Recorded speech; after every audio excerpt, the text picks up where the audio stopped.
For patch 2.4, Diablo 2 developers announced that they're making new areas viable for endgame farming. They specifically mentioned making the Arachnid Lair in Act 3 a level 85 area. This basically means that you can find any item in the game here when the patch drops. However, it was also implied that this may not be the only area that's getting an upgrade. So in this video, we're gonna look at some of the top areas in Diablo 2 that have never been level 85 areas and probably should be. Let's dive in.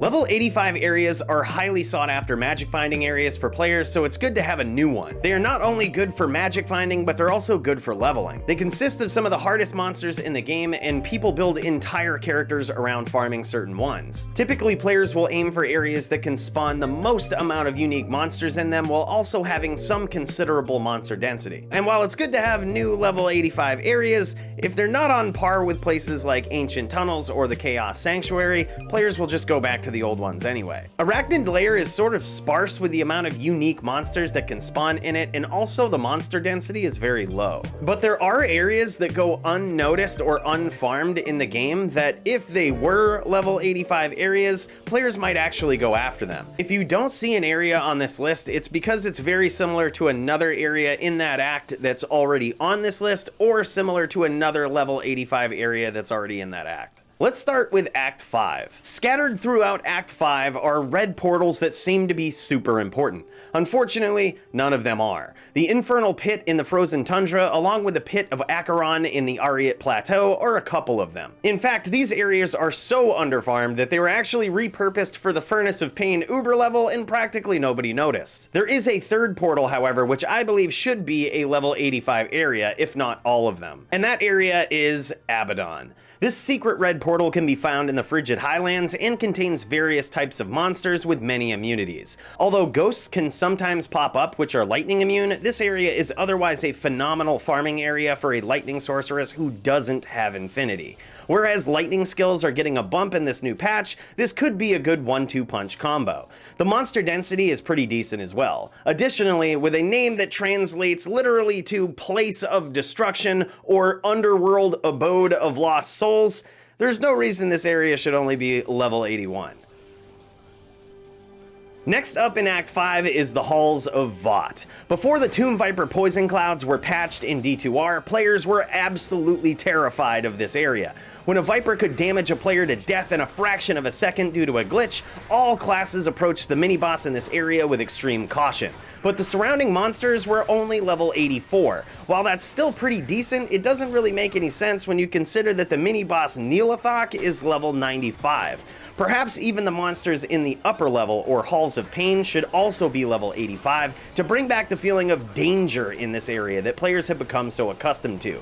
The density in Halls of Pain is also pretty decent and not very friendly to common builds such as Hammerdins.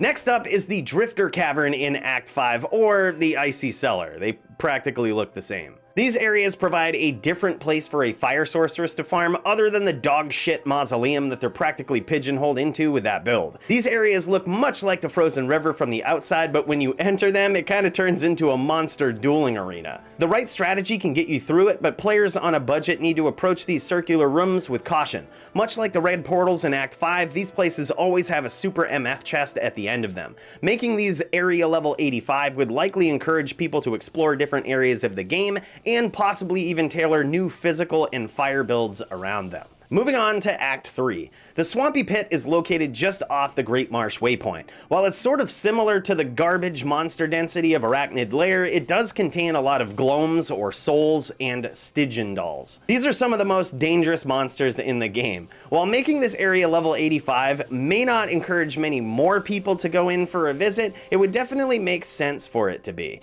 Cold sorceresses might enjoy the multiple levels and also the super MF chest at the bottom. Whereas the Arachnid Lair is located just off the Spider Forest waypoint, these two areas could combine to provide some pretty easy access areas to farm in Act 3. On to Act 2. Some might say that we should upgrade the Stony Tomb like Senpai did in PD2. The reason it was cool in PD2 is Senpai added a whole bunch of other chests and different cool features in this area, and the monster density was pretty decent. It's not necessarily the same in regular Diablo 2. The monster density is a bit better than the Mausoleum though, and you know what, honestly, just fuck it, upgrade Stony Tombs too. However, I would contend that there are far better areas in Act 2 that should really be area level 85. And those areas are the false tombs. Can you imagine a world where players in Hell difficulty would farm Tallrosh's tomb? Usually players make a small pit stop in normal difficulty to level in this area just so they can reach level 20 and then do cows. But with an area that's so closely tied to the lore of Diablo 2, it really should get more play. There's also a ton of other good reasons for this.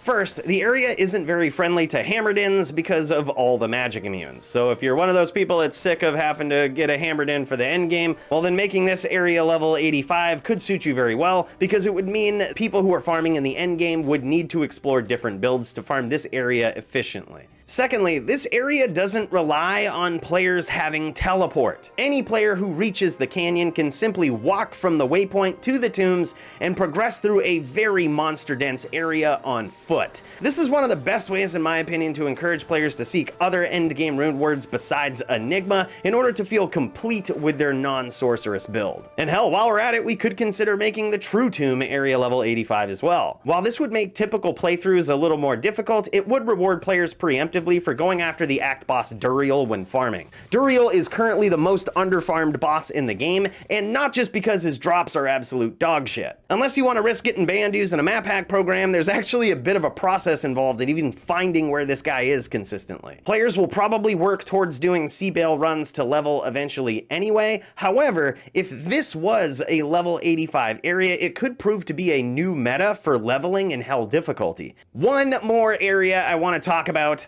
the Uber portals. Why the f aren't these areas level 85? This is the end game of Diablo 2. You have to hunt down 3 key sets, pop these portals, take the organs, and fight all the bosses at once at the end of them. I think most people assumed that the monsters in this area were already level 85, but they're not. Additionally, at the end of these areas, you fight a level 110 boss.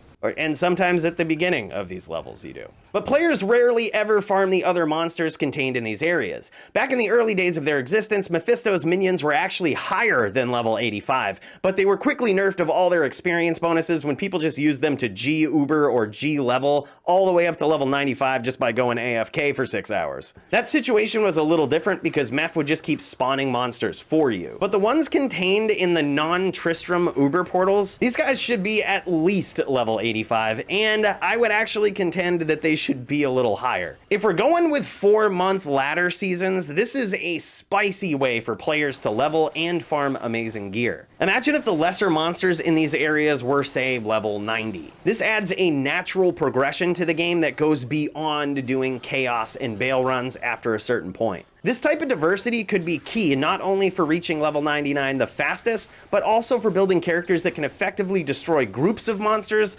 along with efficiently being able to take down single target monsters. And honestly, that's what an endgame character should look like. So having areas like this have insane monster levels and difficulty, along with even having more diverse, more active areas such as the tombs, I think would be an amazing change. Either way, those are my thoughts. Let me know what yours are down in the comments.